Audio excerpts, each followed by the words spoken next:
आपने कुछ 15-16 साल की बच्चियों को भी बचाया था प्रोस्टिट्यूशन के शिकार से और मैंने ये भी पढ़ा था कि इसमें आप भी इन्वॉल्व थे एज अ स्टिंग ऑपरेशन। तो 50,000 रुपीज़ में मैंने एक लड़की का मैंने फिक्स किया। मैं बोला मैं हूँ और मेरा एक दोस्त है। अच्छा, आप डमी कस्टमर। हाँ, मैं डमी कस्टमर, क्योंकि जब माइनर्स इन्वॉल्व है तो उसको अपने को पर्सनली उस चीज़ को ध्यान देना पड़ता है। कांटेक्ट करते हैं कि बाबा किसी को कुछ मजबूरी है, किसी को कुछ मूवी दिलाने का वादा करके, किसी को शादी कराने का, सब जो झूठे वादा करके इनको वो माँ बाप को भी ये करते हैं और वो हिसाब से इनको एक्सप्लॉइट करते हैं। ह्यूमन ट्रैफिकिंग ये बड़ा एक नेटवर्क है। तो ये सब जो ऑपरेशन होते हैं वो सब कितने रिस्की रहते हैं? क्योंकि अभी अगर आप प्लान करके जा रहे हो, आप पुलिस के साथ जा रहे हो, तो वो लोग भी होते हैं जो प्लान करके आ रहे हैं। हर ऑपरेशन रिस्की है और वहाँ जाकर उनके एरिया में जाकर उनको पकड़ के उनके पुलिस स्टेशन में एफआईआर करवा के वहाँ से निकलना। और ये जो 12 साल की लड़की को जो था उसका एज ज़्यादा दिखने के लिए उसको 70,000 रुपीज़ का हार्मोन्स का इंजेक्शन दिया जाता था। मैं इन्वेस्टिगेटिव जर्नलिज्म करता हूँ। जब मेरे पास रिपोर्ट आता है, वो कोई भी जुरिडिक्शन का हो, मैं उसको स्टडी करता हूँ, उसके डिटेल्स लेता हूँ, मैं उस केस को एक्सपोज करता हूँ। इंडिया के कौन से स्टेट में से सबसे ज़्यादा ह्यूमन ट्रैफिकिंग या फिर वुमेन ट्रैफिकिंग होता है, जहाँ से बच्चियों को उठाया जाता है, बच्चों को उठाया जाता है, औरतों को उठाया जाता है?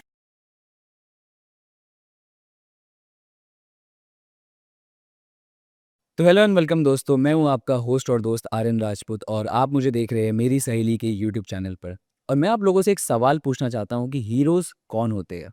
हम बचपन से देखते आ रहे हैं कि एक होते हैं फिल्मों के हीरोज़ और एक होते हैं रियल लाइफ हीरोज़, जो होते हैं हमारे जवान, जो इस देश की सेवा करते हैं। लेकिन उन्हीं के साथ ही साथ कुछ-कुछ लोग ऐसे भी होते हैं जो इसी देश में रह कर के देश की मदद करते हैं, यूथ को सही राह पर लेके जाते हैं और उनको ये बताते हैं कि अगर हमने सोच लिया तो इंडिया पूरे विश्व का सबसे महान देश बन सकता है। और वो होते हैं हमारे सामाजिक कार्यकर्ता, मतलब कि सोशल एक्टिविटीज़, जो घर-घर में मशहूर तो नहीं होते लेकिन उनकी मदद से बहुत सारे घर सही सलामत तरीके से चलते हैं। और आज हमारे साथ एक ऐसे ही शख्स बैठे हैं जिनकी कहानी जितनी मोटिवेटिंग है उतनी इंस्पायरिंग भी है, और वो है मिस्टर डॉक्टर बीनू वर्गीस, और ये पूरे महाराष्ट्र के top 10 most influential social activities में आते हैं। चलिए इनसे बात करते हैं। तो सर, सबसे पहले बेसिक क्वेश्चन से मैं स्टार्ट करना चाहूँगा कि कैसे हैं आप? बस आई एम फाइन। अच्छा। तो सर, अभी मैं आपके बारे में कुछ पढ़ रहा था, तो मैंने एक न्यूज़ पढ़ा कि कुछ टाइम पहले आपने कुछ बच्चियों जो 12-13 साल की थी, उनको प्रोस्टिट्यूशन के शिकार से बचाया था। तो सर, क्या कहानी थी इसके पीछे?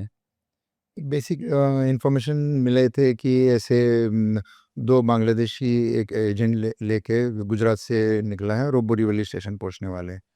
तो वो हिसाब से वो बोरीवली से लेकर वो बाद में नायगांव जाने वाले हैं। तो वो हिसाब से मैंने पहले जोनल डीसीपी जो है उनको इन्फॉर्मेशन दी है मीरा भाईंदर के, और अकॉर्डिंगली उनकी टीम ने बोरीवली से इनको पीछा करते हुए वो निकले। तो वो नायगांव मतलब पहुँचे प्रोस्टिट्यूशन के लिए। वहाँ पे उनको पकड़ा मतलब पकड़ा तो एक का 12 इयर्स था और दूसरे का 18 इयर्स।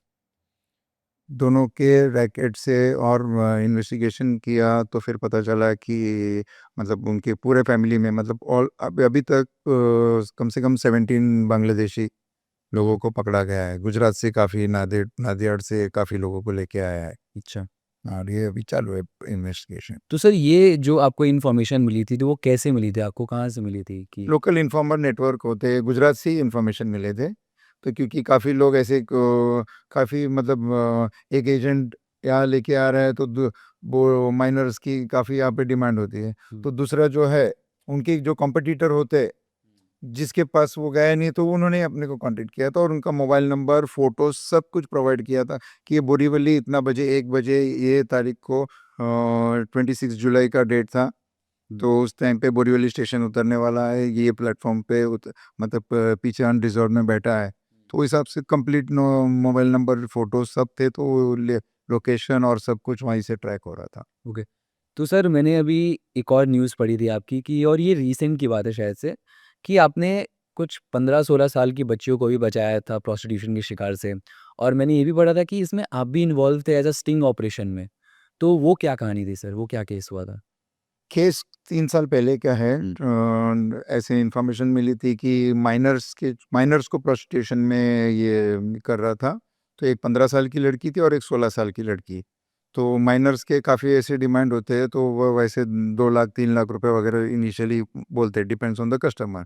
तो 50,000 रुपीज़ में मैंने एक लड़की का मैंने फ़िक्स किया। मैं बोला मैं हूँ और मेरा एक दोस्त है। अच्छा, आप डमी कस्टमर। हाँ, मैं डमी कस्टमर, क्योंकि जब माइनर्स इन्वॉल्वड है तो उसको अपने को पर्सनली उस चीज़ को ध्यान देना पड़ता है।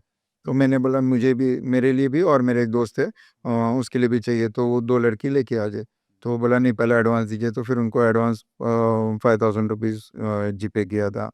तो वो हिसाब से फिर उन्होंने लेके आया, तो वो हिसाब से डीसीपी क्राइम थाना उनको इन्फॉर्मेशन दिया था, और जैसे ही लेके आया वागले स्टेट के एक होटल है साउथ कोस्ट करके, वहाँ पे उनको ट्रैप किया। वो 15 और 16 साल की वो लड़की थी। सो वो केस चलते रहा। अब भी 1 महीना पहला केस का निकाल हुआ। तो काफ़ी सारे क्वेश्चंस मुझे पूछे गए थे, जज ने तो जो जवाब देना था। तो वो जो लेडी है उनको 14 इयर्स का भी कन्विक्शन जो आया। तो सर अभी जो आपने 12 साल की बच्ची का एक बताया था जो बोरीवली स्टेशन से फिर से भयंदर पहुँचे वो लोग। तो सर उसमें मैंने न्यूज़ में एक चीज़ पढ़ी थी कि उस जो लड़की के जब टेस्ट हुआ, जो सेक्सुअल टेस्ट होता है, उसमें टेस्ट हुआ तो कुछ 200 से ज़्यादा लोग का एक ऐसा भी बताया गया था कि 200 से ज़्यादा लोगों के साथ उसका फ़िज़िकल संबंध था। तो इस पर क्या कहना चाहोगे? ऐसा हुआ? लड़की के पास आईफ़ोन 15 प्रो था, वो 12 साल की लड़की को, तो उसको पास सबके व्हाट्सएप चैट्स और कस्टमर्स के रिपीटेड ये थे कि बाबा वापस कब मिल रहे हैं। लड़की के पास सब सेव था। वो 12 साल की बच्ची। हाँ, 12 साल की लड़की के पास। तो 223 उसमें कस्टमर्स के नंबर्स थे। तो सबको वो हिसाब से अभी हर एक को उसकी वेरिफिकेशंस चालू है, क्योंकि सब मतलब ऑलमोस्ट वो 223 लोगों ने उसके साथ में रेप किया है। अच्छा, तो सर तो ये लोगों को अभी पता चल रहा है जो लोग जो 237 लोग थे, ये सब अभी पकड़े सबके जा पर पॉक्सो के केस के हिसाब से उनके ऊपर एफआईआर दर्ज होंगे। ओके, इन्वेस्टिगेशन अभी उसी की चालू है। हाँ। अभी तक 17 लोग अरेस्ट हो चुके हैं इसमें। अच्छा, ओके, ओके, अच्छी बात है। तो सर जैसे कि हमने ये भी पढ़ा है कि आपने बहुत सारे औरतों को, बहुत सारे बच्चियों को बचाया है ह्यूमन ट्रैफिकिंग से, तो इस सब का कैसा क्या एक्सपीरियंस है सर अगर आप बताना चाहो तो? रिसेंटली अभी चेंबूर गोवंडी में ही अभी चाइल्ड ट्रैफिकिंग का ये था। 4 दिन का बच्चा, पहले लड़की था, वो मुझे पता चला कि बच्चों को बेचता है। तो 4 दिन का एक लड़की का फ़ोटो मेरे एक सोर्सेस के थ्रू आया था। तो वो उसका 4 लाख रुपए में उसका सौदा हुआ। तो उसको एडवांस, उसको भी टोकन अमाउंट हमने 10,000 रुपीज़ दिए थे। तो हॉस्पिटल में वो प्रेग्नेंट जब था तभी से उसके कॉन्टैक्ट, तो फिर वो मैंने एडिशनल कमिश्नर उनको दे के ये सब डिटेल्स ट्रैक था। जिस दिन डिलीवरी देने वाला था उस दिन 2 दिन पहले बोला, नहीं वो बच्ची तो, वो लड़की तो किसी और को अर्जेंट में उनको देना था, दे दिया। अभी एक काम करो, हाँ, लड़का है, वो 4 दिन का है। मैं बोला लड़की क्या आपने 4 लाख, नहीं लड़का है उसका फिर ज़्यादा लगेगा। अच्छा सर, तो इसमें आप भी ऐसे इन्वॉल्व होते एक डमी कस्टमर बन करके? अच्छा, यस, यस। हाँ। अब मैं बोला मुझे ही चाहिए, तो मैं और मेरा दोस्त साथ में गए। तो फिर वो लड़की था 4 लाख, लड़के का बोला 5.5 लाख रुपए देना पड़ेगा। अच्छा, हाँ, तो फिर मैंने हाँ बोला और 5.5 लाख रुपए लेके उनको गोवंडी में शिवाजी नगर एरिया में उनको बुलाया। एडवांस लेके वो गया, बच्चे लेके जब वो देने आए तो तब वहाँ पे टीम ने उनको अरेस्ट किया। तो इसमें 7 लोग अरेस्ट हो चुके हैं। ओके। उनके माँ-बाप खुद इसमें इन्वॉल्व है, वो वहाँ के लोकल चाल में रहते। तो उन्होंने 2 लाख रुपए में बच्चे का सौदा किया। अच्छा, खुद के बच्चों को खुद के बच्चे को ही सौदा। तो वो जो चाइल्ड ट्रैफिकिंग जिसको दिया एजेंट है, वो वहाँ के एक हिस्ट्री शीटर है। तो वो उसने बाकी मतलब कस्टमर वो हिसाब से और 4 लाख रुपए एक्स्ट्रा करके 6 लाख रुपए में बेच रहे हैं। अच्छा, ओके सर। तो सर ये कौन लोग होते हैं जो बच्चों को खरीदते हैं, जो ह्यूमन ट्रैफिकिंग में इन्वॉल्व होते हैं? ये सब कौन लोग होते हैं जो बेचते हैं, खरीदते हैं? और क्या इसका जो रेशियो है पहले के मुताबिक मुताबिक में कम हुआ है कि बढ़ा है अभी भी? पहले के हिसाब से अभी सोशल मीडिया और अवेयरनेस के हिसाब से काफ़ी कम हो चुके हैं मुंबई में। मुंबई हो, ठाणा हो, पहले तो काफ़ी ज़्यादा था उसका। अच्छा, तो सर आपने बोला अभी कि इसका रेशियो कम हो गया है, तो इसका क्रेडिट आप किसको देना चाहोगे? सरकार को देना चाहोगे कि लोगों को देना चाहोगे कि अभी लोग काफ़ी ज़्यादा एक्टिव हो चुके हैं, उनको सही-गलत समझ में आता है क्या है? आप किसको देना चाहोगे? पुलिस को देना चाहूँगा। पुलिस को? क्योंकि आफ्टर ऑल वो एक हम एफआईआर दर्ज करना और बाकी चीज़ें एक्शन जो लेना है वो पुलिस ही करेंगे। हुँ। सरकार तो सिर्फ़ 5वें साल में चेंज हो जाते हैं, वो तो सिर्फ़ दावे ही कर सकते हैं। तो सर ये लोग होते कौन हैं जो ये सब ह्यूमन ट्रैफिकिंग, चाइल्ड ट्रैफिकिंग में इन्वॉल्व होते हैं? जो लोग बेचते हैं, जो लोग खरीदते हैं, वो लोग कौन होते हैं? ये अपने फैमिलीज़ मतलब जो ये तो उनके कोई नेबर है वो जो कांटेक्ट करते हैं कि बाबा किसी को कुछ मजबूरी है, किसी को कुछ मूवीज़ में जो ये दिलाने का वादा करके, किसी को शादी कराने का, सब जो झूठे वादा करके इनको वो माँ-बाप को भी ये करते हैं और वो हिसाब से इनको एक्सप्लॉइट करते हैं। ह्यूमन ट्रैफिकिंग ये बड़ा एक नेटवर्क है। अच्छा, ओके। तो सर ऐसा हमने फ़िल्मों वगैरह में देखा है कि कुछ-कुछ लड़कियाँ जो होती है वो वॉलंटियरली इन्वॉल्व होती है सब में। प्रोस्टिट्यूशन में, ये सब चीज़ों में इन्वॉल्व होती है। तो इसका कारण क्या है? इसका कारण गरीबी हम कह सकते हैं या फिर कोई कुछ और कारण है कि फैमिली फ़ोर्स करती है, फैमिली डालती है, क्या कारण हो सकता है इसका? गरीबी नहीं है, मतलब डिपेंड्स, कॉलेज गोइंग लड़कियों के भी कितने सारे केसेस होते हैं, मतलब पॉकेट मनी उनके घर वाले नहीं देते हैं, तो ये एक्स्ट्रा साइड इनकम करके उनको सोशल मीडिया एक्सप्लॉइट करना है, दोस्तों के साथ बाहर जाना है, घूमना है, पार्टी करना है, तो ये सब के लिए एक्स्ट्रा जो खर्चा है माँ बाप तो महीने के हिसाब से उनको पॉकेट मनी देते हैं। ये तो जब चाहिए वो रोज जाएगा और जो चाहिए करके आएंगे। हुँ। तो सर ये तो आपने बताया कि कौन-कौन बेचते हैं। अब सर वो खरीदने वाले कौन-कौन होते हैं जो ये सब ह्यूमन ट्रैफिकिंग में इन्वॉल्व होते हैं कि अभी जैसे कि आप डमी कस्टमर बन के गए हो। तो ऐसे और कुछ-कुछ असली कस्टमर्स भी होते हैं जिनको जो बच्चों का सौदा करते हैं, वो सब कौन रहते हैं? इसमें बेगर्स की भी एक काफ़ी सारे बड़े ये हैं, जो छोटे-छोटे बच्चों को जो ऐसे भीख माँगने के लिए जो सिग्नल वगैरह पे, इनकी भी ट्रैफ़िकिंग काफ़ी सारे बड़े पैमाने पे है। Pregnancy is not just 9 months, it's a journey of love and care. With 9 and beyond, you get guidance that blends modern medical science with the timeless wisdom of Garv Sanskar. Daily activities, meditation, yoga, and masterclasses. Everything you and your baby needs to thrive because you and your baby deserves the very best. Download 9 and beyond today. तो sir अभी कुछ time पहले मैंने एक film देखा था गंगूबाई काठियावाड़ी। तो उस फ़िल्म में आलिया भट्ट ने गंगूबाई का किरदार निभाया था और उस फ़िल्म में ऐसा दिखाया गया था कि गंगूबाई एक लड़के से प्यार करती थी और वो उसका दोस्त रहता था और उसी दोस्त ने उनको बॉम्बे आकर के बेच दिया जाता है। तो क्या ऐसा सच में होता है कि किसी घर परिवार वाले ने ही अपनी बच्ची को बेच दिया रहता है पैसों के लिए या फिर उन बच्चियों को इन्वॉल्व किया ह्यूमन ट्रैफिकिंग में, प्रोस्टिट्यूशन में, ऐसा कोई केस आया आपके सामने? होते काफ़ी फैमिलीज़ होते हैं जो वैसे गरीब, तो जैसा लड़का हो गया तो वो खुश नहीं होते, लड़की हो गया तो उनको मालूम है भाई हमने यही किया है, तो बच्चों को भी यही करना है। हुँ। क्विक मनी के हिसाब से उनको फिर हम जैसे लोगों के पास आ जाते हैं तो फिर हम उनको ट्रैक करके उनको रेस्क्यू कराते हैं। अच्छा, तो सर एक कोई केस अगर आपको ध्यान में हो जो आप बताना चाहो, शेयर करना चाहो तो? कौन से? इसी चीज़ का कि किसी अपने किसी घर वाले ने अपने किसी घर की बेटी या फिर जान-पहचान वाली बच्ची को या फिर औरत को बेच दिया ह्यूमन ट्रैफिकिंग में। बेचे नहीं, अभी रिसेंट अभी विरार का एक था, मतलब किसी माँ ने मुझे कांटेक्ट किया था, उसकी बेटी और उनके 4 दोस्तों को दुबई भेजा गया था। अच्छा। दुबई भेजा गया था, खाली उसके एक नेबर ने बोला है कि आपकी बेटी तो वहाँ पे कुछ डांस क्लास ये करती थी। तो बोला आपकी बेटी तो अच्छी डांस वगैरह करती है, तो दुबई में तो 1 वीक के लिए उधर कुछ शो है, आपको यहाँ से जाना है। तो वो लड़की और मतलब माइनर ही था और 4 लड़कियों को यहाँ से दुबई भेजा गया। दुबई भेजा गया और उनको बोला कि ₹50,000, इनको यहाँ पे खाली कुछ ₹10,000 एडवांस दिया है, तो बोला बाकी 1 वीक के लिए 50,000 है, 1 महीना रहेगा तो आपको इतना लाख रुपए आएगा। माँ-बाप बोला कि ठीक है।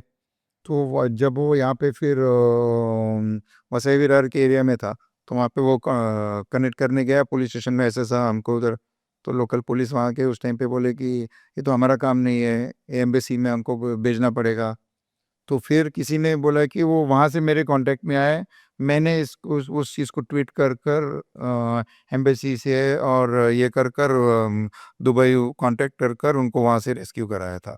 तो सर अभी आपने एक केस बताया तो इसी की तरह और कोई केस हो जो आप बताना चाहो? नहीं, केस तो काफ़ी सारे हैं, लेकिन अभी जो चाइल्ड ट्रैफिकिंग का जो मैं 4 दिन हाँ। का बच्चे की बता रहा था, उस चीज़ को मैं 3 महीने से मुझे इन्फॉर्मेशन मिली थी कि ये ऐसे-ऐसे पर्टिकुलर एक गैंग है, ये सब यही करता है और इसके ऊपर पहले भी केसेस हो चुके हैं। तो वो इतने सतर्क रहते हैं। तो 3 महीने से मैं उस चीज़ का फ़ॉलो-अप ले रहा है, मतलब क्योंकि उनको जाके मिला, मतलब काफ़ी बार उन्होंने 2 बार हमको वहाँ पे बुलाया। हम लोकेशन पे गए, चेंबूर में इधर बुलाया, सेकंड टाइम घाटकोपर में बुलाया कि हम कुछ मतलब गलत कर रहे हैं क्या, हम फंसने वाले हैं क्या। तो मेरे एक दोस्त था, उनको भी 2-3 साल से ऐसे बच्चे होने का मतलब ये था, नहीं हो रहा था, तो उनका पूरा फाइल रेडी था। तो उनकी वाइफ को मैंने आगे किया, उन्होंने पूरा फाइल स्टडी किया, तो उसमें क्लियर लिखा है कि बाबा हाँ, हम 3-4 साल से हम बच्चे के लिए ट्राई कर रहे हैं और अभी हमको मजबूरी में अभी हमको बच्चा अभी अडॉप्ट करने के अलावा हमारे पास कोई ऑप्शन नहीं है। तो उनको ये पता चला है कि ये लेने का ये कस्टमर जेन्युइन है, क्योंकि वो इतना मतलब सतर्क रहता है। तो फिर उसने बोला कि अभी एक लेडी है, वो प्रेग्नेंट है, अभी नेक्स्ट मंथ में उसका डिलीवरी है। तो मैं वो वीडियो कॉल करके वो प्रेग्नेंट लेडी का वीडियो से उन्होंने फ़ोटो दिखाया, मतलब कि बाबा ये देखो। मैं बोला तो सर ये जो प्रेग्नेंट लेडी थी हुँ। वो उसी ने अपना बच्चे को बेच दिया? हाँ, उसी ने बेचा है मतलब। अच्छा, तो उसने किसको बेचा वो चाइल्ड ट्रैफिकिंग एक बंदा है, 23 इयर्स का है वो, माहिर का, वो हैबिचुअल है। उसके ऊपर पहले भी केसेस हो चुके हैं। अच्छा, ओके, उसके पूरे खानदान मतलब सब हिस्ट्री शीटर है। ओके। बाकी लोकल गुंडे हैं, वो शिवाजी नगर एरिया, गोवंडी का। हाँ, तो सर ये जो आपने बोला कि एक मदर ने ही अपनी बच्ची को बेच दिया, तो ये सब कौन लोग होते हैं जो जो शादी से पहले ही प्रेग्नेंट हो जाते हैं या फिर वो उनके लोग 3-3 4-4 बच्चे पहले ही होते हैं। अच्छा, और जो वो लोग पैसों के लिए बेचते हाँ, हाँ। हैं? एक हो गया, थोड़ा-सा गैप हो गया, 6 महीने में दूसरे बच्चे के प्रोसेस, तो फिर वो सब भी बेचते रहते हैं। इसने पहले भी मतलब इसमें और भी लेडी है, उन्होंने और भी बेच चुका है, क्योंकि लड़की दे रहा था, बाद में बोला लड़का है। अच्छा, हाँ, ओके। तो जो चाहिए अपने को मिल जाता है। हाँ सर, तो आपने बताया था कि आपने उनके पैसों की बात की, फिर वो लोग एग्री करे, तो क्या कहानी थी उसकी?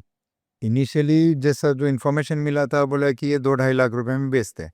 तो 2 ढाई लाख में जब बेचते हैं तो इनके पास कस्टमर्स पहले ही रहते हैं कि बाबा बच्चा किसको चाहिए होता है। अच्छा, तो हमने उनको लालच दिया कि नहीं, हमको अभी 4 साल से नहीं हो रहा है बच्चा, तो अभी हमको मतलब अभी और हम रुक नहीं सकते, और घर पे भी मतलब घर वाले का भी प्रेशर है कुछ मतलब एडॉप्शन वगैरह।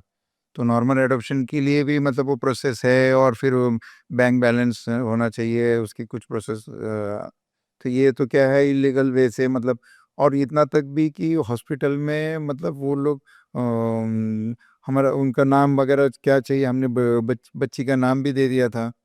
हुँ, वो नाम का वो बर्थ सर्टिफिकेट वगैरह भी बना के देने वाले थे। अच्छा। तो सर मतलब बेसिकली सब कुछ तो पैसों के ऊपर आ रहा है, तो ऐसा कभी हुआ है कि किसी को पकड़ने के लिए आपने पैसों का लालच दिया हो कि हाँ, मैं आपको इतना पैसा देता हूँ, बच्चा लेकर के आओ और फिर ऐसा कुछ इसके लिए ये 2 ढाई लाख का था, हमने इसके लिए 5 लाख रुपया उसको देने वाला था। ओके, अच्छा। तो उसको पैसे का डबल लालच दिया है कि बाबा मैं हमने इतना हमारा इनकम हमने सेव करके रखा है, अभी वो पूरा हम दे देंगे। तो वो बोला नहीं, 5 लाख जब बोला तो वो बोला नहीं 6 लाख।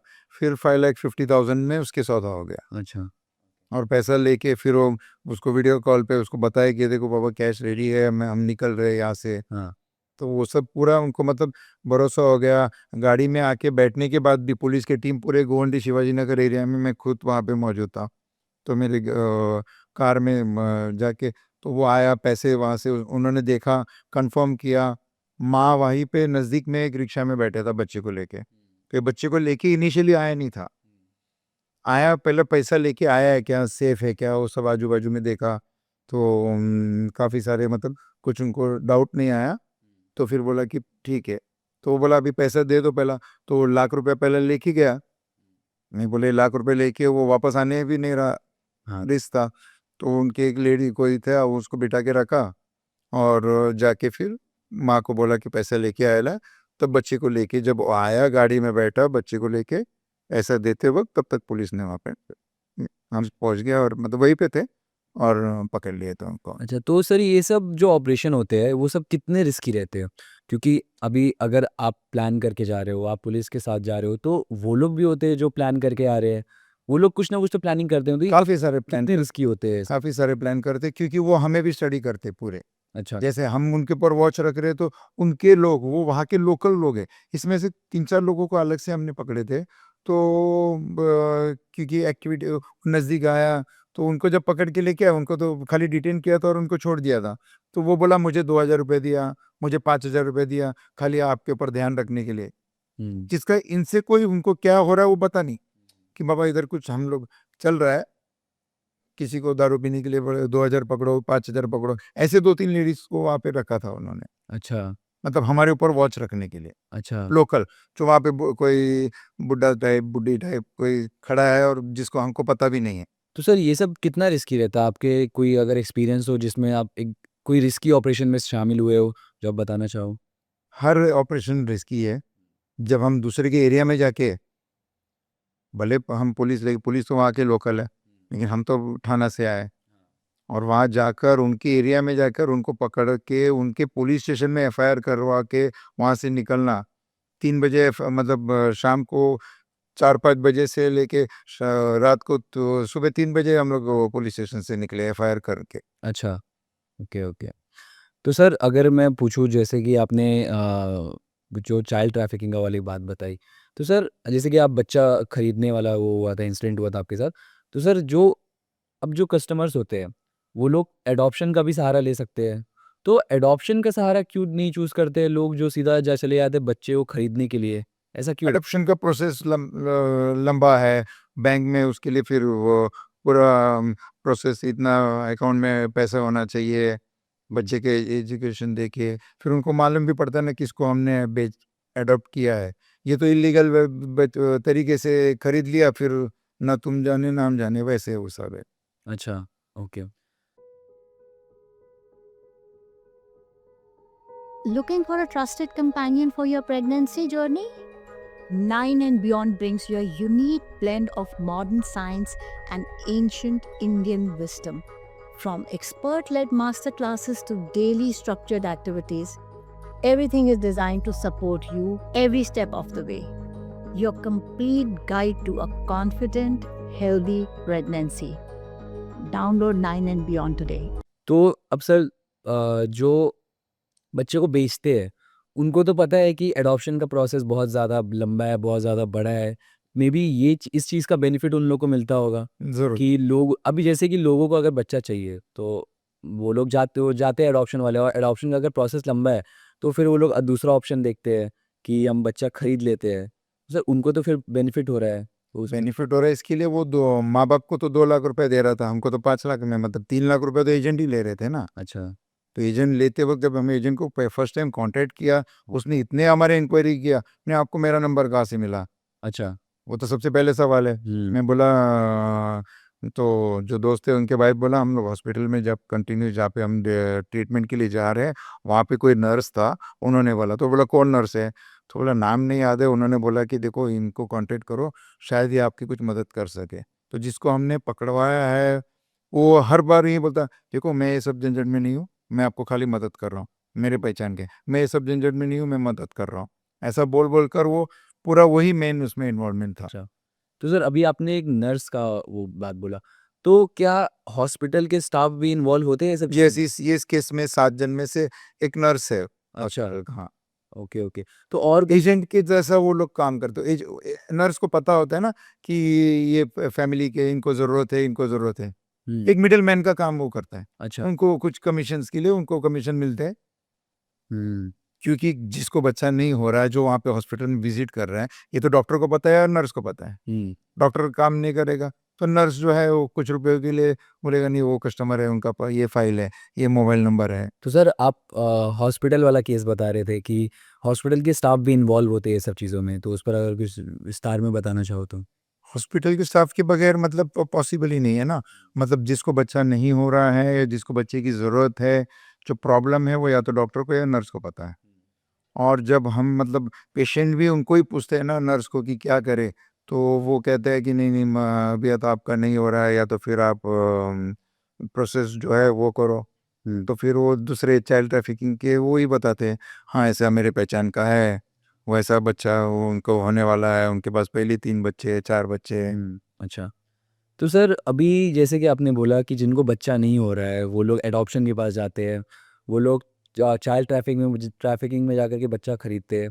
तो क्या जो चाइल्ड ट्रैफिकिंग का मोटिव वही रहता है कि जिनको बच्चा चाहिए रहता है, वही लोग जाके खरीदते हैं कि और भी लोग होते हैं, जो बच्चा खरीदते हैं बट किसी और कारण की वजह से, किसी और काम में उनको लगा देते हैं? बेगर्स लोग भी जो है वो भी काफ़ी उनके नेटवर्क, मतलब आप ट्रैफिक सिग्नल मूवी देखोगे तो आपको हाँ, बहुत कुछ फैक्ट्स पता चलेगा।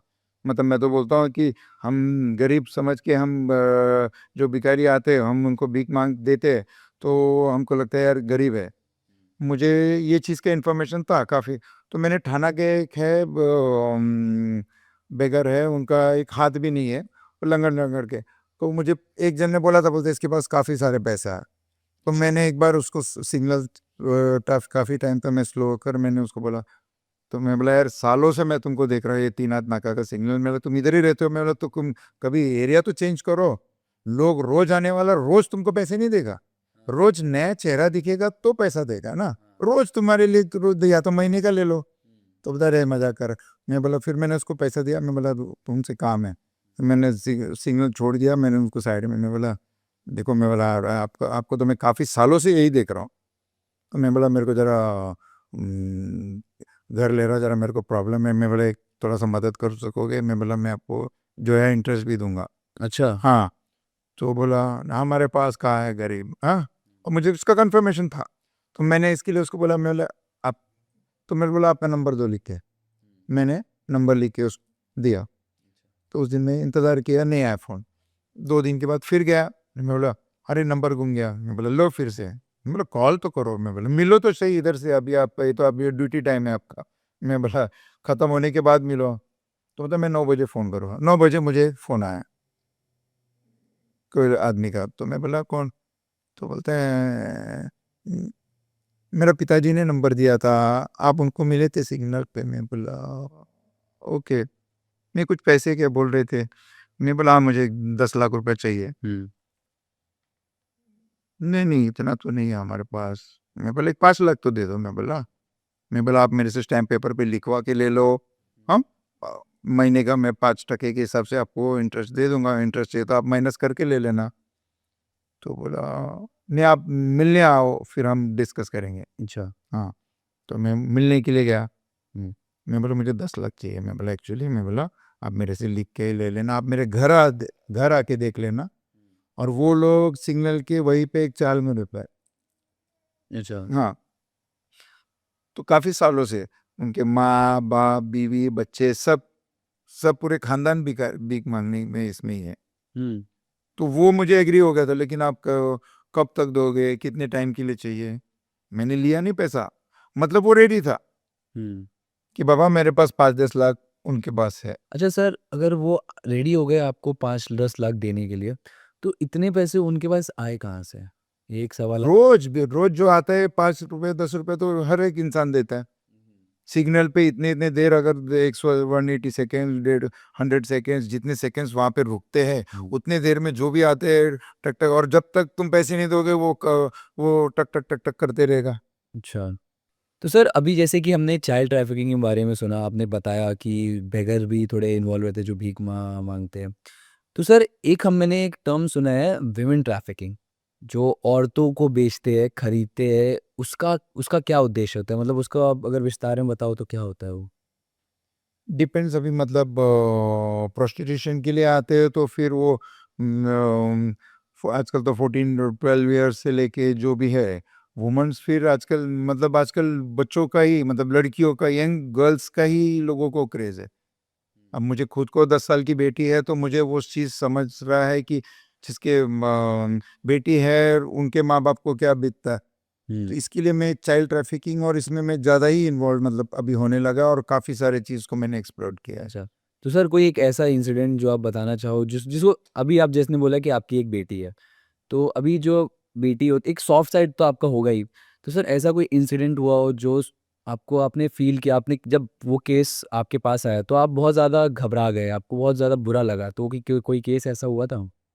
ये दुबई वाला ही जो मैटर है, हाँ। किसी के कॉन्टैक्ट के थ्रू मेरे पास आए थे। हुँ। मैं उन फैमिली को मिला भी नहीं, मेरे को सिर्फ़ फ़ोटो शेयर किए थे। फ़ोटो शेयर कर मैंने, मुझे ऐसा-ऐसा बोला कि दुबई में इनको रेस्क्यू, क्योंकि यहाँ पे से एम्बेसी से होना पड़े।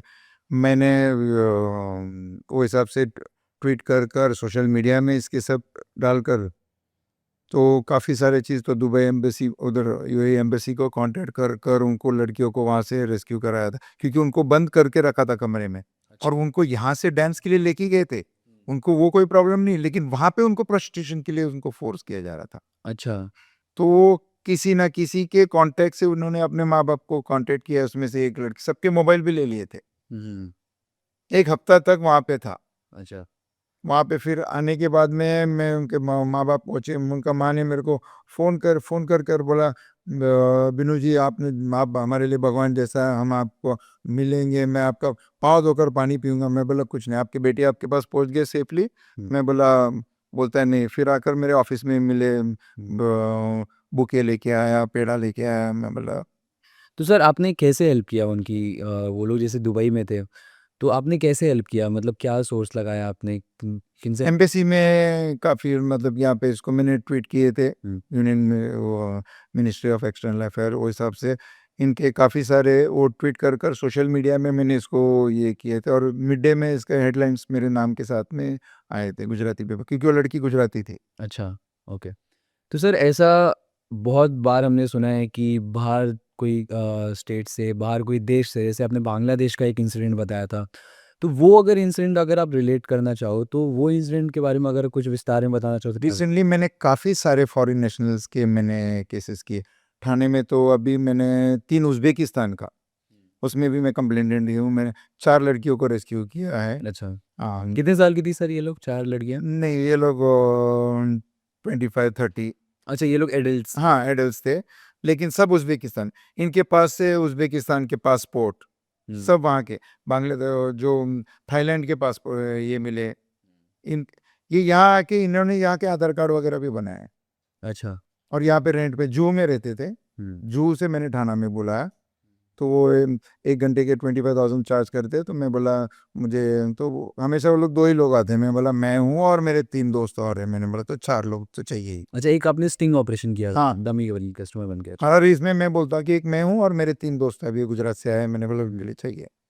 तो वो 4 आए थे, उसमें से 3 उज़्बेकिस्तान का था, हुँ, 1 थाईलैंड का था। अच्छा। थाई के वो आके वो लोग टेम्परेरी वीज़ा लेके आ आते हैं, और नेक्स्ट मंथ वो जाने की भी तैयारी में था थाईलैंड यहाँ। अच्छा, तो सर ये लोग अपने मर्ज़ी से आते हैं कि इनको ज़बरदस्ती लाया जाता है? नहीं, ये अपने मर्ज़ी से आता है। अच्छा ये लोग अपनी मर्ज़ी से आते हैं। और वो यहाँ पे आने के बाद में फिर वो गोवा वगैरह में उनके मतलब अभी नेक्स्ट, अभी कल हमको गोवा जाना है।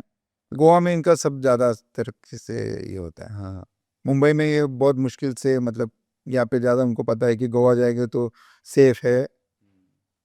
मुंबई में इनको पकड़ना मुश्किल है, मतलब गोवा में कॉन्टेक्ट। अच्छा मुंबई पकड़ना मुश्किल है। हाँ, क्योंकि यहाँ पे मतलब सब एंजॉय करने के लिए गोवा ही जाते हैं, मतलब हाँ, हाँ।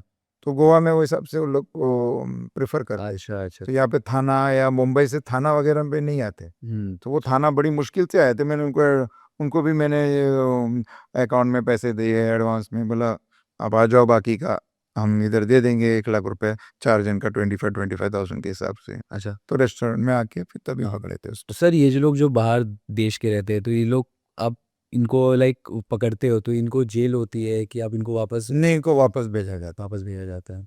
अच्छा, अच्छा। इसमें से एक जन तो वापस जाके वो उन्होंने दूसरा पासपोर्ट बना के फिर से आया।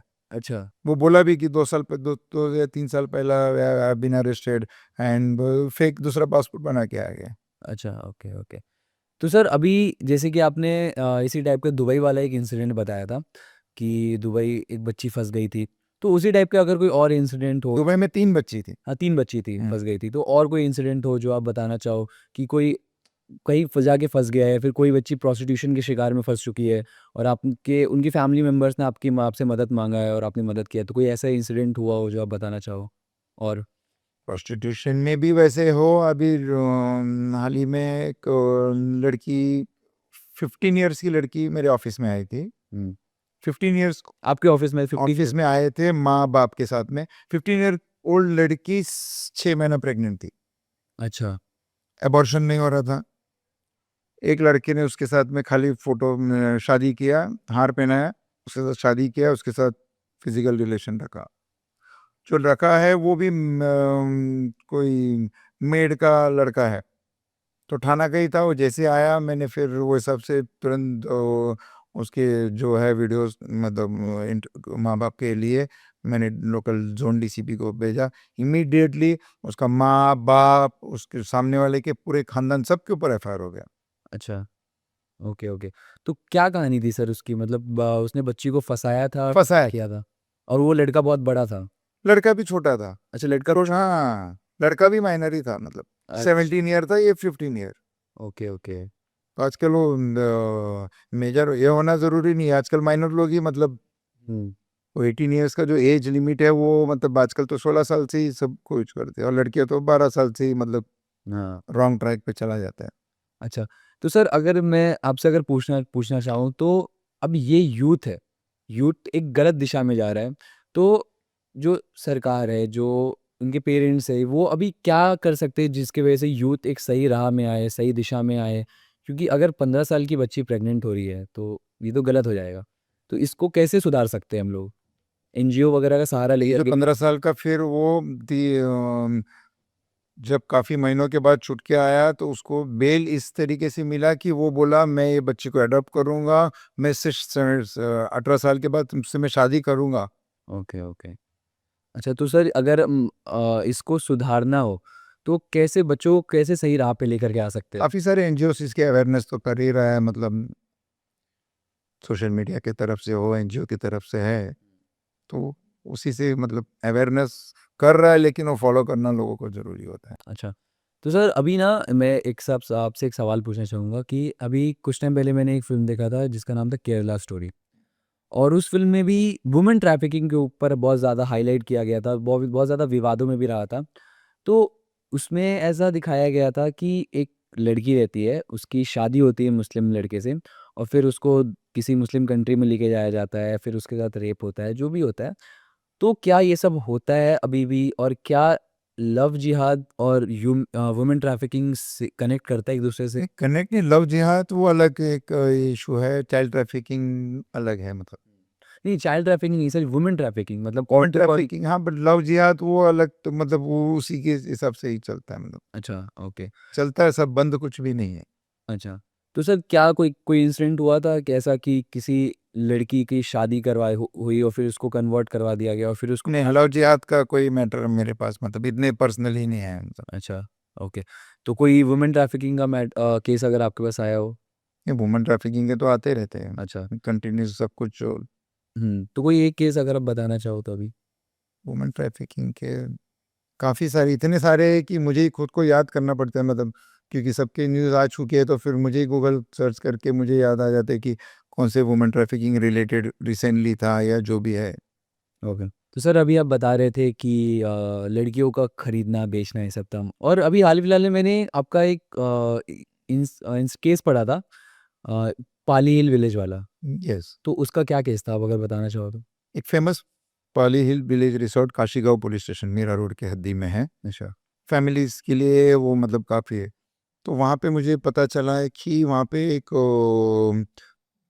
पॉर्न मूवी का वीडियो का शूट हो चुका है। अच्छा, मेरे पास वो शूटिंग की वीडियो भी आ गई। मैंने खुद वहाँ पे जाके, अब वो पाली विलेज का ही है, क्योंकि शूटिंग बहुत मड़ा आइलैंड में बीच में हुआ था मुंबई में। तो ये शूटिंग कहाँ होता है चार बंद कमरे में, ये पता नहीं चलता है। हुँ, मूवी पिक्चर्स वो रिलीज हो जाते हैं बाद में, लेकिन ये कहाँ हो रहा है, ये चीज़ बहुत ही मुश्किल है। तो मुझे परफेक्ट अंदर के इन्फॉर्मेशन था कि ऐसे ऐसे यहाँ पे शूट हो चुका है। तो मैंने पूरा वो मूवी देखा, तो उसमें बाहर वो स्विमिंग पूल वगैरह जो यूज़ कर रहा है, अंदर के पूल के बाजू में यहाँ पे से चल के जा रहा है। मैं खुद वहाँ पे गया, वहाँ पे क्या है, पाली रिसॉर्ट है, वहाँ पे अंदर एक 8 रूम्स कॉटेजेस है, अच्छा, वो रेंट पे देते हैं। तो मैं बोला नेक्स्ट वीकेंड के लिए मुझे कॉटेजेस चाहिए, तो कितना है? तो बोला 3000 रुपीज़ वैसा हम लोग चार्ज करते हैं।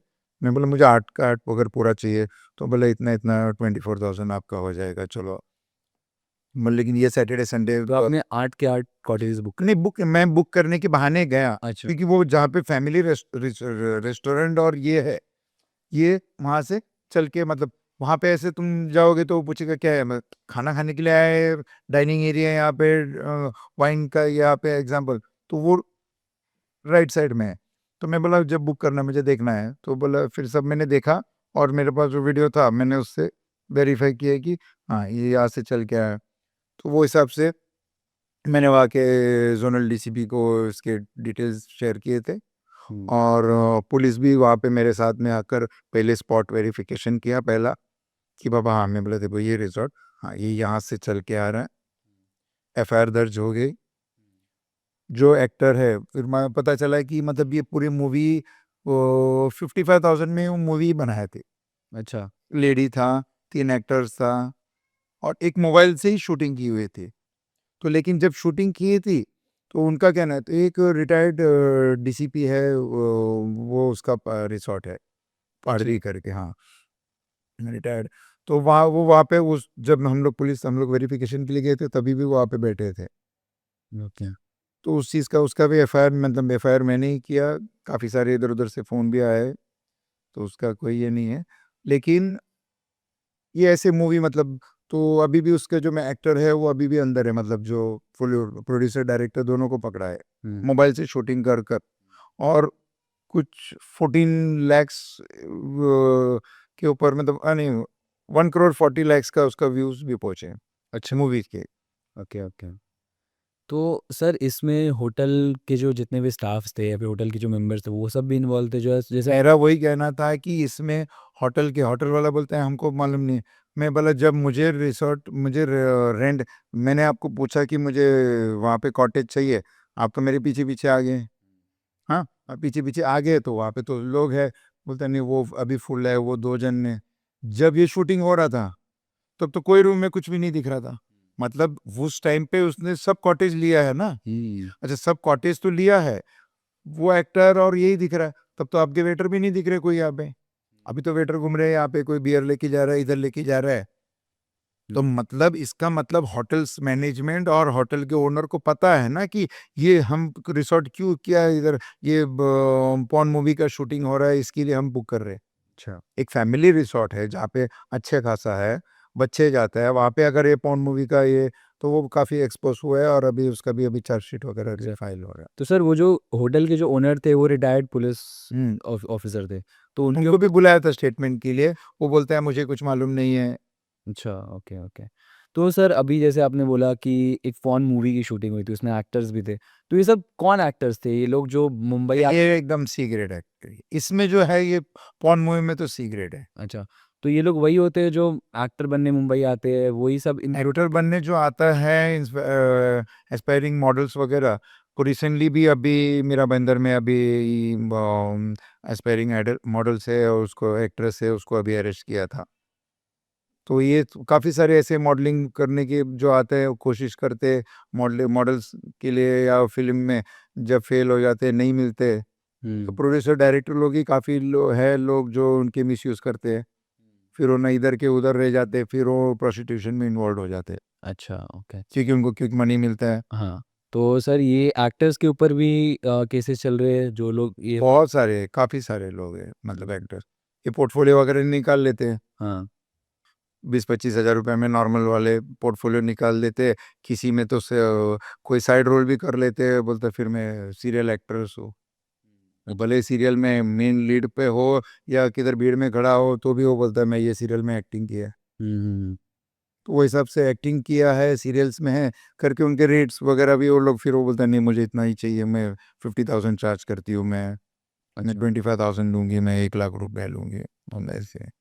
तो सर जैसे कि इसमें बॉलीवुड की फ़िल्म वगैरह हुई, तो अगर हम बात करें कि क्या इन लोगों को जैसे कि जो होते हैं, बच्चे होते हैं, जो नए-नए एक्टर बनने आते हैं मुंबई शहर में, तो इन लोगों को एक लालच दिया जाता है कि हम आपको मूवी दिलाते हैं और आप ये करो, आप हमारे साथ आओ, आप इधर आओ। आप जैसे कि कोई बाहर आउट ऑफ मुंबई या फिर आउट ऑफ इंडिया शो है, आप उधर जाओ, तो फिर उनके साथ उधर कुछ गलत हो जाता है। तो ऐसा कोई इंसिडेंट आया है, केस आया है? नहीं, काफ़ी सारे होते हैं। मैं तो ऐसे जो भी ऐसे मॉडलिंग वगैरह कोई कॉन्टेक्ट मेरे में आता है, तो मैं उनको बोलता हूँ ये लाइन में जाए मत, हुँ, क्योंकि सबके नसीब अच्छे नहीं रहते। हाँ। सब लीड हो, एक्ट्रेस हो, वो स्टेज पे पहुँचा है तो उन्होंने क्या पापड़ बेले हैं सबको पता है। आज होने के बाद में तुम्हारे पास्ट को देखा नहीं जाता है। लेकिन तुम वो लेवल तक पहुँचते-पहुँचते फ्रस्ट्रेशन में लोग कुछ भी गलत कर बैठते फिर। हुँ। तो सर कोई ऐसा भी केस आया है जो आप बताना चाहो? केसेस तो काफ़ी सारे हैं, मतलब अभी ऐसे मॉडल्स का तो मैंने कहा ना, काफ़ी सारे ऐसे मॉडल्स हैं जो मतलब ये प्रोस्टिट्यूशन में उनको रेस्क्यू किए गए। तो फिर वो बिना बिना मतलब, फिर एक को पैसा मतलब अच्छा मिल जाता है तो वो दूसरे को इन्वॉल्व होते हैं। उनकी कोई कलीग है, वो लड़की है, दूसरी को, "हो भाई अरे इसमें तो अच्छा है, क्विक मनी है, ठीक है।" तो वैसे चलते हैं। तो सर अभी कोई केस हुआ था जिसमें आपके पास कोई केस आया था जिसमें कोई नोन सेलिब्रिटी इन्वॉल्व हो जो आप बताना चाहो? अभी हाल ही में लास्ट वीक में मून दास करके एक्ट्रेस है, मतलब में ऐसे साइड रोल वगैरह करते हैं, तो उसको मीरा भाईंदर में पुलिस प्रोस्टिट्यूशन में पकड़ा गया है। अच्छा, तो क्या केस था सर अगर आप प्रोस्टिट्यूशन में वो चार्जेस, मतलब वो हिसाब से काफ़ी सारे उसके क्लाइंटल भी अच्छे थे, मतलब तो उसकी भी इंक्वायरी चालू है। मीरा भाईंदर में उसको अभी अरेस्ट किए थे प्रोस्टिट्यूशन के लिए। अच्छा, तो ये एक्ट्रेस वगैरह है तो वो लोग ज़रा ज़्यादा डिमांड देते हैं। वो अपने मैं ये मूवी में काम किया हूँ, मैं ये वेब सीरीज़ में काम किया हूँ, तो उसके क्रेज़ रहते लोगों को। अच्छा। तो इसके अलावा कोई केस आया है क्या सर कि अभी जैसे जो बड़े-बड़े प्रोड्यूसर्स होते हैं, तो हम एक कास्टिंग काउच वगैरह का टर्म सुनते रहते हैं। तो ऐसा कोई केस आया आपके पास कि कोई विक्टिम ही बोलेंगे कि विक्टिम आकर के आपके पास आप बता रहे हैं कि मेरे साथ ऐसा हुआ, मेरे को उसने वादा किया था कि ऐसा करूँगा बट नहीं हुआ वो। तो कोई ऐसा केस हुआ आपके साथ? वो है फिर मैं वो हिसाब से कंसर्न्ड ऑफिसर को मैं मुंबई में भेज देता हूँ, फिर मतलब क्योंकि मुंबई से ही ज़्यादा रहता है, हुँ। मतलब फिर क्योंकि पर्टिकुलर जगह पे हम पहुँचना भी ज़रूरी है, तो मैं बोल देता हूँ कि जाके ये XYZ ये ज़ोनल डीसीपी है, उनको जाके आप मिल लीजिए। मैं अप्रोचेबल उनको बोल देता हूँ, तो फिर वो हिसाब से वो लोग कर देते हैं। अच्छा, पर्सनली मैं इन्वॉल्व नहीं होता क्योंकि इसमें ये चलते रहता है मतलब। ओके। तो सर आपने बहुत सारे केसेस में पार्ट हुए हो वुमेन ट्रैफिकिंग फिर से चाइल्ड ट्रैकिंग ये सब। तो अगर हम बात करें कि जो रेस्क्यू ऑपरेशन होते हैं, वो सब में आप कैसे पार्ट होते हो? वो सब कितने रिस्की रहते हैं? उसके बारे में अगर आप कुछ बताना चाहो तो? इनिशियली जब इन्फॉर्मेशन मिलता है हम उसके ऊपर वर्कआउट करने के बाद में पर्टिकुलर एनजीओ से, मुंबई में काफ़ी सारे, एक रेस्क्यू फाउंडेशन करके कांदिवली में है त्रिवेणी मैडम का, तो ज़्यादा करके जो हम रेस्क्यू करते हैं वहीं पे अभी जो 12 साल 13 साल की जो लड़की है वो वहीं पे रेस्क्यू में है, तो वो लोग उनके ज़्यादा ध्यान रखते हैं। उनके पेरेंट्स से कांटेक्ट में है, अभी वो थोड़ा दिन यहाँ पे सब उनका होने के बाद में वो पेरेंट्स को हैंड ओवर करेंगे। और ये जो 12 साल की लड़की को जो था, उसका एज ज़्यादा दिखने के लिए उसको ₹70,000 का हॉर्मोन्स का इंजेक्शन दिया जाता था। अच्छा, ओके। हाँ, तो इस चीज़ को भी वो लड़की ने खुद ही बोला कि मुझे हर महीने मुझे इंजेक्शन देता था। तो वो 12 साल की लड़की, उसका एज ज़्यादा दिखे, उसका ग्रोथ बढ़ जाए वो हिसाब से, हुँ, और उसका यहाँ पे आधार कार्ड बनवाया था। अच्छा, उसका यहाँ पे वो बांग्लादेशी होके यहाँ पे उसका 18 इयर्स का आधार कार्ड बनवाया, उसका बैंक पासबुक अकाउंट खुलवाया। यहाँ के सब डॉक्यूमेंट्स उन्होंने बनाया है यहाँ के। ओके। तो सर ये जो 12 साल की बच्ची थी जिसको इंजेक्शन दिया जाता था कि वो बड़ी दिखे, तो अगर एवरी मंथ दिया जाता था तो ये कितना रिस्की है, कितना सेफ है? सेफ तो बिल्कुल भी नहीं है क्योंकि उसके रोज़ के वो खुद उसने स्टेटमेंट अभी रेस्क्यू फाउंडेशन में दिए कि रोज़ के मेरे 4 से 5 लोगों के साथ में मेरा रिलेशन, मतलब मुझे फ़ोर्स किया जाता था। अच्छा, एक-एक जन 5 से 10,000 रुपए देता था। तो दिन में ही उसके 50,000 रुपए में से आधा उसको मिलता था और आधा जो ट्रैफिकिंग करते हैं उन लोग ले लेते थे। ओके। अच्छा, तो सर उनको जो 12 साल की बच्ची थी उनको फिर कैसे कॉन्टैक्ट किया जाता है? लोग कैसे मतलब कॉन्टैक्ट करते हैं उनको फिर से जो झांसे में फँसाते हैं वो क्या होता है? वो 12 साल की लड़की को 15 प्रो लेके दिया। अच्छा, किससे लेके दिया? ये ट्रैफिकिंग करने वाले जो, हाँ, एजेंट्स है, जो बोला कि नहीं ठीक है वहाँ पे जॉब है, वहाँ से यहाँ पे लेके आया, इंजेक्शन वगैरह दे के, यहाँ पे उनके मर्ज़ी के बगैर वो लड़की को हाल ही में मैंने जब रेस्क्यू के पहले मैंने उनको देखा था, सीनियर सीनियर पिया ने उनको बुलाया मेरे सामने। उसको देखेगा तो ही तुमको मतलब ये आ जाएगा, तरस आ जाएगा। उसकी हालत मतलब रोज़ के अगर 4 से 5 जन के साथ में उसका रिलेशन रखा है, सेक्सुअल एक्सप्लॉइटेशन हो रहा है, तो महीने भर में तो वो खुद मतलब उसकी हालत सोच सकते हो आप। तो सर ये सब अभी तो आपने उनको रेस्क्यू कर लिया है। तो अभी कहाँ है ये सब? अभी क्या कोई है एनजीओ या फिर कोई एनजीओ है रेस्क्यू फाउंडेशन करके कांदिवली में है, त्रिवेणी मैडम वो वहाँ पे है वो।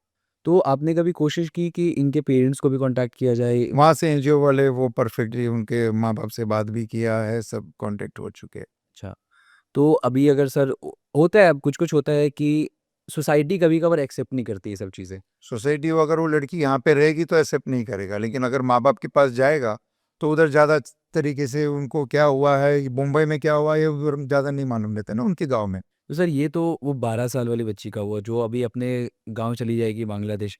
तो कुछ-कुछ लोग होते हैं जो मुंबई में ही रहते हैं और उनके साथ सेक्सुअल अब्यूज़ होता है। तो वो सब को भी सोसाइटी एक्सेप्ट नहीं करती, तो वो सब क्या कर सकते हैं कि वो लोग कहाँ जाएँगे? उनका घर तो इधर ही है। तो उनके साथ कुछ एनजीओ क्या मदद कर रही है? आप क्या मदद कर रहे हो? एनजीओ है, काफ़ी रिलेटिव्स है, कोई फिर शादी क्या ये कर कर रहते हैं, अगर जिसको रहना है। नहीं है तो वो अरेस्ट होने के बाद भी वो यही काम करते हैं फिर। अच्छा, उसके बाद भी वो लोग वापस उसमें ही यस, रहते यस, हैं। क्योंकि उनको मालूम है अगर जब सोसाइटी में इज़्ज़त ही नहीं मिल रहा है तो क्या फ़ायदा? तो उससे अच्छा ये क्विक मनी है। भले उनके मन हो या ना हो, लोगों को एंटरटेन करते रहो, पैसे मिलते रहेंगे। सोसाइटी की क्या बोलना है? सोसाइटी क्या सोचे, नहीं सोचे, उनको कोई फ़र्क नहीं है फिर। सर अगर कोई ऐसा रेस्क्यू का कोई केस हो, जहाँ से आपने कुछ बच्चों को, कुछ लड़कियों को रेस्क्यू किया है और वो बहुत ही ज़्यादा रिस्की ऑपरेशन था, तो वो कोई अगर बताओ तो? नहीं, रिस्की तो हर इसमें रिस्की है, क्योंकि हम जिसके से पंगे लेते हैं वो सब रिस्की एरिया ही है और रिस्की एरिया में ही जाकर हम करते, चाहे वो मीरा रोड के कोई एरिया हो या ये गोवंडी के अभी चाइल्ड ट्रैफिकिंग हो, तो सब मतलब रिस्क तो है ही और वो रिस्की एरिया में ही रहता है मतलब। अच्छा, तो सर मेरा एक सवाल था कि इंडिया के कौन से स्टेट में से सबसे ज़्यादा ह्यूमन ट्रैफिकिंग या फिर वुमेन ट्रैफिकिंग होता है, जहाँ से बच्चियों को उठाया जाता है, बच्चों को उठाया जाता है, औरतों को उठाया जाता है, कौन-सा स्टेट है? क्योंकि बहुत सारे स्टेट से होता है। नहीं, मुंबई में तो कंपैरेटिवली सब कम है काफ़ी, क्योंकि मुंबई पुलिस हो या थाना पुलिस, ये सब सतर्क ज़्यादा रहते हैं, तो बाकी आउट ऑफ मतलब सिर्फ आते तो आजकल सब बांग्लादेश और वो दिल्ली वगैरह में ज़्यादा होते हैं मतलब। अच्छा, बांग्लादेश और दिल्ली वगैरह। हुँ, सर बांग्लादेश से तो आते हैं लोग तो हाँ। तो सर मेरा एक सवाल था कि आपकी जर्नी की शुरुआत कैसे हुई थी? लाइक बहुत कम लोग होते हैं जो दूसरे लोगों की मदद करते हैं, समाज सेवा करते हैं। तो आपकी जर्नी की शुरुआत कैसे हुई थी? मेरा मोबाइल का शोरूम था, मतलब शॉप था। वहाँ से काफ़ी सारे ऑफ़िसेज़ को जो नहीं मतलब लेटेस्ट मोबाइल्स थे, ये मैं दे देता था। वीआईपी नंबर्स थे, सिम कार्ड्स वग़ैरह, वो दे देता था। तो पुलिसों से मेरे काफ़ी अच्छे कॉन्टैक्ट्स मतलब मोबाइल के थ्रू दिया सिम मतलब मेरा खुद का भी जैसा मोबाइल नंबर है 7208 100 100। तो थाना ट्रैफ़िक का जो हेल्पलाइन नंबर है 300 8286 300 300 8286 400 ये दोनों नंबर मैंने ही दिया हुआ है। अच्छा, ओके। तो उस वजह से कांटेक्ट थे और फिर पुलिस से जान पहचान थे तो लोग आ जाते थे, अरे मेरा ऐसा प्रॉब्लम है पुलिस स्टेशन में, ऐसा प्रॉब्लम मेरा ये प्रॉब्लम है, ये नहीं हो रहे। तो ऐसे ही मतलब लोगों की हेल्प करते करते करते करते करते अभी मतलब जैसे एक छोटा पॉलिटिशियंस लोग तो जैसा जनता दरबार है, मेरे ऑफिस में मैं पहुंचने से पहले ही सुबह 11 बजे से लोग आके बैठ जाते, कोई लोग मेरे पहचान के नहीं है। मुझे इसने भेजा है, मुझे उसने भेजा है, मुझे इसने भेजा है, मुझे उसने भेजा है।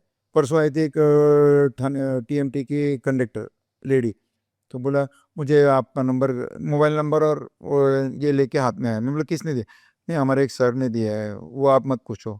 बोला आपके मुझे काम है। मैं बोला ठीक है। तो बाहर ऑफिस में लोग थे, मैं बोला अंदर आ जाइए। बोले नहीं मैं टीएमसी में कंडक्टर हूँ, मेरे साथ गलत हुआ। मैंने क्या हुआ? एक ड्राइवर है, उन्होंने मेरे साथ में शादी का ये किया और मैंने ड्राइवर का फ़ोटो भेजो, ड्राइवर का डिटेल भेजो। तो और उन्होंने मेरे से पैसा भी लिया। मैंने बोला 24 घंटे के अंदर तुमको सामने से ड्राइवर फ़ोन करेगा। मैंने उसका फ़ोटोज़ के साथ में उसका पूरा डिटेल लिया, उसका कंप्लेंट का ये करके मैंने डाल दिया कि very soon FIR will be registered against so and so. दूसरे दिन ही उसको बुलाया और बोलता है, यार तूने मेरा किधर फ़ोटोज़ और ये सब किसको भेजा कंप्लेंट? तो कोई पता मीडिया के पास गया है क्या? बोला नहीं हमारे सर ने किसी के पास भेजा था। तो बोला शादी का मैंने तुमको किधर बोला ये वो।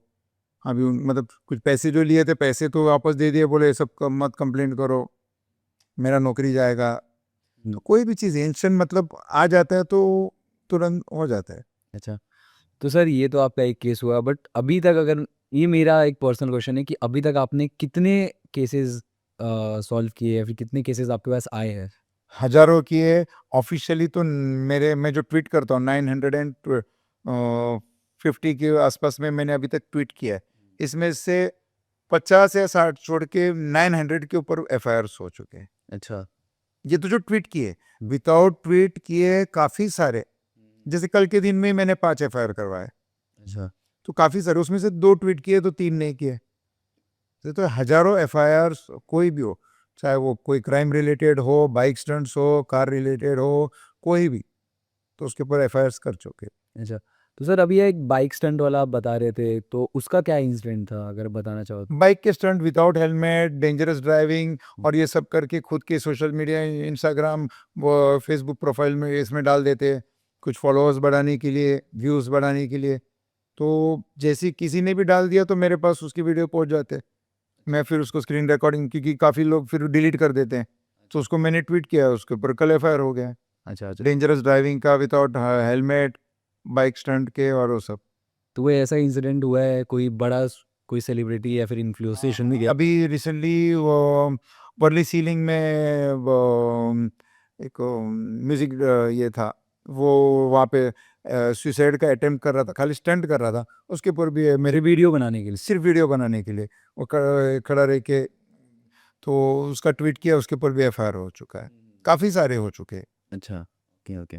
तो सर अगर बात करें कि आपने जब ये सब की शुरुआत की थी, सामाजिक कार्यकर्ता की शुरुआत की थी, तो उस टाइम जो आपको प्रॉब्लम्स फेस करने पड़ते थे, क्या वो सब प्रॉब्लम्स अभी भी आप फेस करते हो? जैसे धमकियाँ वगैरह आपको उस टाइम आपको? काफ़ी सारे धमकियाँ आते हैं, उसके लिए मैं 23 इयर्स पहले मुझे थाना कमिश्नर ने मुझे पिस्टल रिवॉल्वर लाइसेंस दिए है, तो मेरे पर्सनल मेरे पास लाइसेंस पिस्टल है। तो वो हो या ना हो, वो तो कमर में रहती है, लेकिन धमकी तो काफ़ी बार आती है। अच्छा। जब तकलीफ होती है तो वो कमर से निकालने के लिए भी तुमको मौका मिलना चाहिए। इतने वीवीआईपी सिक्योरिटी हो के, इंदिरा गांधी हो, राजीव गांधी हो, उनके उनकी हालत देखो। तो वो तो सिर्फ अपने एक सेफ्टी के लिए कि भाई कुछ हो तो मेरे पास तो है बस। लेकिन ठीक है, रिस्क तो है, और रिस्क के बिना तो कुछ भी नहीं होता है। मतलब मेरा बोलना है कि सोशल एक्टिविस्ट वो तो ठीक है, बन गया या लोगों ने बनाया, जो भी है, एक अलर्ट सिटीजन रहो, मेरा यही कहना है। हर इंसान में एक अलर्ट सिटीजन रहो। मैं लोगों को बोलता हूँ कि कहीं कुछ होता है, कुछ भी होता है, मुझे सिर्फ रिपोर्ट तो करो। तुम कुछ नहीं कर रहे हो, तुम काम कर रहे हो, मुझे उस चीज़ की जानकारी तो दो। जो करना हो मैं करूँगा, अच्छा। चाहे वो कहीं का भी हो, पूरे महाराष्ट्र का किधर का भी हो। क्योंकि सब जगह कोई ना कोई ऑफिसर जो ठाणा से गए, बॉम्बे से गए, कोई कहीं ना कहीं महाराष्ट्र के हर कॉर्नर में कोई ना कोई एसपी है, कमिश्नर है, तो सब कहीं ना कहीं लिंक पे है, तो काम हो जाता है। मतलब जान पहचान होना ज़रूरी है, नहीं है तो कुछ भी नहीं होता है। अच्छा, तो सर मेरा एक सवाल था, आखिरी सवाल था ये, कि एक जर्नलिस्ट से सामाजिक कार्यकर्ता का सफ़र कैसा रहा? कैसा मतलब कैसे एक जर्नलिस्ट से आप सामाजिक कार्यकर्ता बने? एक सीनियर आईपीएस ऑफिसर ने मुझे कहा था कि Binu, either you be a activist और ए जर्नलिस्ट, दोनों एक साथ नहीं बन सकते। मैंने बोला सर, जब रिपोर्टिंग की बात होती है तो सिर्फ रिपोर्टिंग करते रहना पड़ेगा जहाँ पे क्राइम हुआ है तो। बट मैं इन्वेस्टिगेटिव जर्नलिज्म करता हूँ। जब मेरे पास रिपोर्ट आता है तो वो कोई भी जुरिडिक्शन का हो, मैं उसको स्टडी करता हूँ, उसके डिटेल्स लेता हूँ, मैं उस केस को एक्सपोज करता हूँ, मैं खुद उसको एक्सपोज करता हूँ, उसके ऊपर एफआईआर करवाता हूँ, फिर न्यूज़ बनती है। जब सोशल एक्टिविस्ट की रही, जैसे चाइल्ड ट्रैफिकिंग रिपोर्टिंग होगा, तो मैं बोलूँगा, जैसे रिपोर्टर का ही सिर्फ काम करना है, तो मैं बोलूँगा हाँ मुझे मालूम है। रिपोर्टर्स को, कोई और रिपोर्टर्स को कॉल किया, बोलेगा यहाँ पे बच्चे बेचा जा रहा है, ठीक है हाँ हाँ, पुलिस पकड़ने के बाद में हम एक्शन लेंगे। अरे पुलिस पकड़ेगा कब? जब कोई कंप्लेंट करेगा। जब कोई भी इंसान उसको इनिशियली कंप्लेंट करेगा, तो जब तुम्हारा नेटवर्क है तो तुम उसको कंप्लेंट करोगे, क्या इनिशिएटिव कोई ना किसी को तो लेना है। तो मैंने कहा मैं ही लेता हूँ, किसी को बोलने के क्या है, जो मुझे मालूम पड़ा, मैं ना, मेरे डिक्शनरी में है नहीं, मैं उस चीज़ को फिर फॉलो अप करता हूँ, और हर चीज़ का ट्वीट हो, कुछ भी हो, मैं बिफोर एंड आफ्टर में डालता ही हूँ। बिफोर के बाद आफ्टर नहीं डाला तब तक मुझे भी चैन नहीं आता, चाहे वो किसी के भी हो, कोई पहचान के भी हो। बोले भाई, मैंने बोला नहीं, अभी आफ्टर आने दो, बाद में देखेंगे कुछ। तो सर ये जो सबसे तेज का जो नाम है, वो कहाँ से कैसे आया आपके पास? पहले टाइम्स ऑफ थाने करके मेरे वीकली न्यूज़पेपर थे, मतलब, और दूसरे पुलिस महानगर, ऐसे 2-3 न्यूज़ में मैं एग्जीक्यूटिव एडिटर वगैरह। तो वो जब वीकली हो तो मुझे लगता है वो कोई भी न्यूज़ उसमें एक वीक में एक बार पढ़ेंगे। डेली भी हो तो वो सुबह न्यूज़ आएगा। आजकल इंस्टेंट लोगों को चाहिए, वो है social media, social media. Digital platform है, तो लोगों को इंस्टेंट, अभी यहाँ पे आग जल रहा है तो वो तुरंत वो निकाले, वो कल सुबह तुम वो वीडियो देखोगे तो क्या होने वाला है 1 घंटे 2 घंटे के बाद। तो मेरे पास कहीं पे भी एक्सीडेंट हो, आग जल रहा हो, मेरे पास इंस्टेंट वो वीडियो सोर्सेस के थ्रू आता है। चाहे वो आरडीएमसी हमारे वो फायर के ग्रुप हो, इसमें हो, इंस्टेंट डालते। फायर ब्रिगेड में जब कॉल आता है तो वो कब जाता है, जब कंट्रोल में कॉल आता है, वो वहाँ पे जाता है आग बुझने के बाद, तब तक ऑलमोस्ट बुझ गया होता है।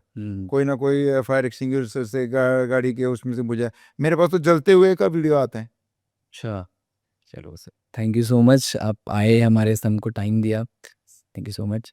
तो दोस्तों ये थे मिस्टर डॉक्टर बीनू वर्गीस, और ऐसे ही और लोगों की बातचीत जानने के लिए हमारे वीडियो को लाइक करें और हमारे चैनल को सब्सक्राइब करें और बेल आइकन प्लीज़ दबा दें।